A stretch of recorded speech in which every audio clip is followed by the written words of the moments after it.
Hello, bombshellers. So here I am again having computer problems. One of these days we'll get this ironed out. I am so sorry, but it's probably a good thing you can't see me, and I'm kind of glad that it's acting up because, yep, I'm just not feeling my oats again tonight. I am having some sinus pain and pressure. Gonna probably take a Benadryl and call it a night early. I'm so grateful that I've covered the Woman's World magazine. I had to reshoot this, believe it or not. I had it filmed a couple of times and deleted the wrong video. So I had to delete that video again to reshoot this one. Go me, right? Blonde me.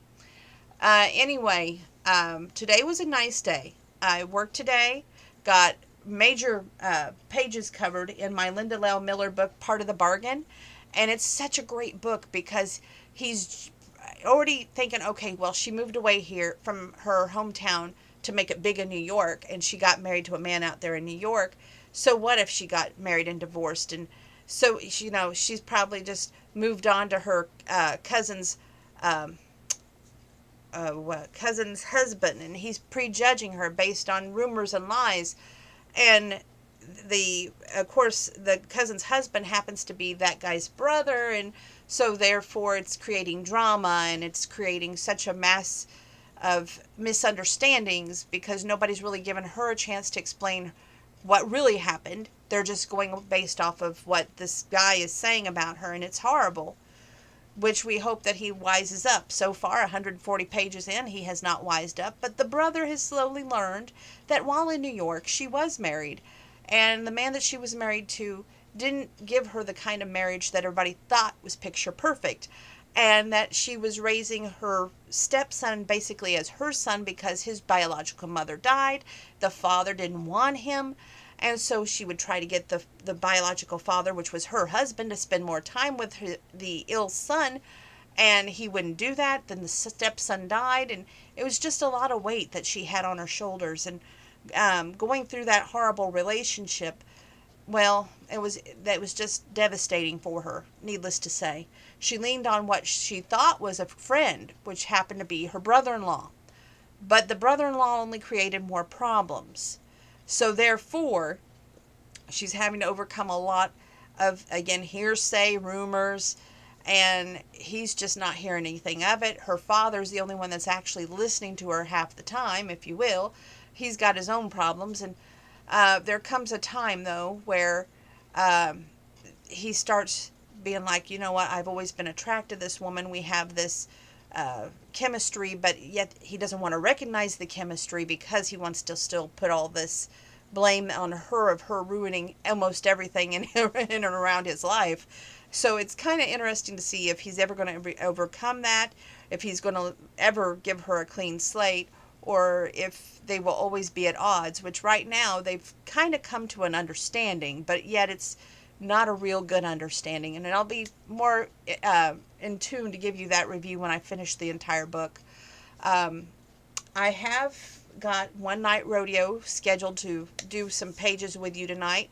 Maybe not as many pages as y'all would like me to do, but I do have that up on the docket. What did I watch tonight on TV? What did we do? Well, after work, which, by the way, side note, my mom came to town today because she had to get an MRI on her leg. So while she did that, she brought me lunch from the actual Burger King. Can I just say that I love the actual Burger King, and I really wish that Matt Toon had the real deal. We have the old thing because, yes, it's the original, yada, yada, yada. But honestly, I would give anything to have the real Burger King. To me, they both could coexist in this town. After all, if our town can support not only one, two, three, $4 Dollar Trees, we could support two Burger Kings. One original and one that's not original. I am a big thing for progress, and I think that would be a great progress thing. After all, we've lost Long John Silver's, y'all. And I mean, that was a great big loss. So we need something to replace it. Why not put a brand new Burger King there? That's just me. But I got to have a Whopper. Oh, with lettuce and tomato. Oh my gosh. And I had onion rings, the small size, not the big one. And that was the first time in a long time I let myself have one of those. But oh my gosh, I had seen the commercials so much on TV. It was driving me nuts. I had to have a Whopper. Anyway, back to what I was after work. which work went well today. And I did my artwork today a little bit too, on my Irish artwork. But I got disappointed because I made a mistake. And I hate making mistakes. But I'm going to try putting a little white out over it and trying to correct it tomorrow. I'm just going to take some time away from it right now so I don't focus on it too much. Because I have a tendency to focus on my mistakes a lot, just saying. But I watched Lifetime and USA Network tonight. Those were my two go-tos. I had to see Married at First Sight Australian edition. I had to see also the Couples Cam, and then I would switch over to Chrisley Knows Best. Some of the Chrisley Knows Best was reruns. There was only one new one tonight, which was a little disappointing. I was hoping for a whole hour of it, but they've got a new show that runs right after the 30 minutes of Chrisley Knows Best, and to me that's just not long enough. We need more Chrisley Knows Best. But anyway, loved that show. It was great. Oddly enough, the topic that I'm reading about in Part of the Bargain, and the topic you all are emailing me about, miscommunication. There's so many forms of miscommunications, and one was on display on Chrisley Knows Best tonight. But there was a couple more that came to mind when I watched that. It's not so much what we say, it's how we say it. Also, it's the way we communicate, because you can send a text message, and that can be, taken in a lot of ways and taken out of context. We can get a text message from someone saying there's someone, and they may not be that someone at all, thanks to modern technology. They can send a picture saying, hey, this is me, and it may not be them. They can say a million things, and, it's just not right, So one of the emails I got was, how do you overcome miscommunications? You have to have two parties that's willing to do that first. Secondly, you have to let go of foolish pride. You have to be like, okay, you know what? I'm not perfect. You're not perfect. People stumble. They make mistakes. And be willing to overcome those mistakes. You have to be a big person to do that. And you have to be like, okay, I'm not perfect, so why should I think that the other person is? Hearing what someone says, not just seeing it on a screen, is a lot more important too. And we all can say things when we're angry, and think, okay, the other person's not going to take it that way, and then they can take it that way, and boom, that's all it takes to make a fight, right? So maybe if we take a time out before we text back when we're angry, maybe if we take a time out before we make that phone call when we're really angry, or send that email, or any type of communication that you're not going to see that person face to face, that's the best medicine for being angry while you're trying to communicate. Take that time out. Take that deep breath. And maybe take a few moments away before you respond. That's the best way to end miscommunication. Of course, you got to think about over the years and how many times you may have miscommunicated, whether it's through an email, whether it's through a text message or an phone call. There's so many different ways to go back after it's over with and say hindsight's 20/20. But hopefully the one thing you take away from that is that the person will forgive you for whatever you may have done and be able to move past that. That's what I hope for all of your relationships. Next, there was something else that I was going to mention. Now I forgot what it was. That's a blonde moment. The book. Although I think I already talked about the book. Maybe it's just because I'm a little tired. My allergies are going boom, boom, boom, boom. One thing that I enjoyed about this book is even though he's heard all these, rumors and everything, which honestly, the rumors and lies come from his own brother about this woman he's always had a crush on, and he's been afraid to act on it. And it's his fear of being able to act on it, his own self-doubt, that prevents him from acting on that crush. And in Libby's case, which is the woman in the book, she's been down that road. She's had a bad relationship, She was stepmom to an amazing little boy who passes away and wanted only the attention of his dad, who was always a busy man, and his dad could never make time for his own child. But yet he could have affairs and make Libby feel like she wasn't woman enough to keep him. So there she has self-doubt and thinking maybe she's not that wonderful of a woman to keep a man. So there's going to be lots of fears and self-doubt to overcome in that book. I think one thing that you can take away from this video is think about the fears and self-doubt that you have and how can you overcome it. Whether it's examining your life and going, okay, I don't ever want to go down this road again. How do I prevent it? Or whether it's how do I take action so I can go down that road and maybe have a better success. Think about those two different strategies. And maybe that's something to give you to think on while we read this other book tonight, One Night Rodeo, which is totally different than Part of the Bargain, but great books nonetheless. On the book notage, I wanted to note that we're going to the Candy Kitchen on Sunday, knock on wood. Hopefully we see everybody's smiling face here and ready to go. I'm still collecting books. How is that going? Well, pretty well. The neighbors have donated some kid books to go on the kid wall. I need kid books. I need biographies. I need Harlequin novels, anything like that you're done and they're just collecting dust. Give that book a second life.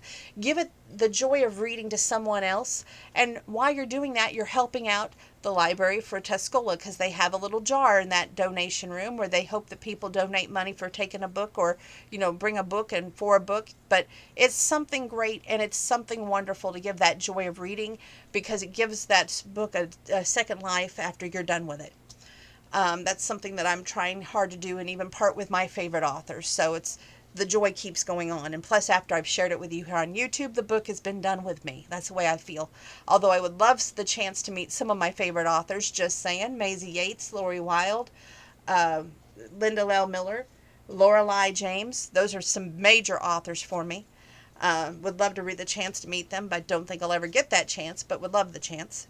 Because there's been so many stories that have really, wow, it gives you insight in relationships, gives you insight on how, sometimes these relationships work out after they have stumbling blocks, if you will. Also, I would like to say I'm accepting books, so make sure you drop those books off. If you need the address or need to get in touch with me, you know how to get me. I'm always on Facebook. My email's always usually listed somewhere. If you don't have it, send me a message on Facebook and I'll try to get it to you so we can get it all worked out and we get those books up to the Candy Kitchen on Sunday this week, people. Okay. Next thing I wanted to talk to you about was I have been asked to be a representative for the Illinois state of polycystic ovarian syndrome. Wow. That's a big honor, and I'm thinking it over because PCOS and I have been at odds and at war for a very long, long time. I feel like it's been my biggest stumbling block in communication, and by that I mean hormones are not a good thing, and sometimes where fear is our own worst enemy. Fear of rejection, fear of not being enough, fear of not being pretty enough or not being skinny enough or just not being the picturesque woman that all these men want, which is 36, 24, 36. Isn't that, or is it 38, 24, it's 36, somewhere in there. I'm definitely not that.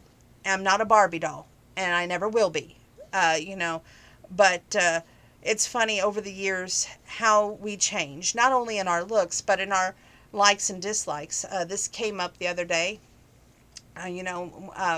My niece said something about she just never did like ketchup. I said, or she always used mayonnaise, not ketchup. So I looked at her and I said, one of these days you're going to find yourself using ketchup. And the reason being, I loved ketchup growing up, but I couldn't stand sliced tomatoes. Never did like them until about 3 years ago. And then it was like, boom, tomatoes was the thing. When I was first on my PCOS diet, Horvat used to be seafood, and I looked at her funny. I'm like, never going to happen. But when Dr. Michael mentioned it, it was funny because at the time I was looking for any way at all to lose my weight, and he goes, seafood, seafood, seafood. And I said, yeah, I see food. And he's like, that's not funny. He's like, you got to think of it like this. You want to lose weight, you got to find ways to do it. And he said fish. He goes once or even up to twice a week, which I try to incorporate that a lot. But sometimes it's hard to do because Grandpa wants to save money. And, right now that's one thing that we all are trying to do, right? Save money. So, but I would love to have more fish in my diet, just saying. And I really miss Long John Silver's, but, and they weren't the healthiest, but still, that was like a treat, to have a kid's meal from Long John Silver's. But anyway, I miss that, and I probably should do a lot more than just once a week with the seafood that I'm doing now. Um, but it's a lot on my plate, a lot to think over, and it is a very big honor to be asked to be the PCOS representative for the state of Illinois. Um, the jury is still out because I don't know exactly how much time or what I would have to do in that, so I have a lot of questions there that I've got to ask to find out the information, of course. Now I feel like I've rambled enough. I'm going to end this informative video, and we're going to start with the one night rodeo up next.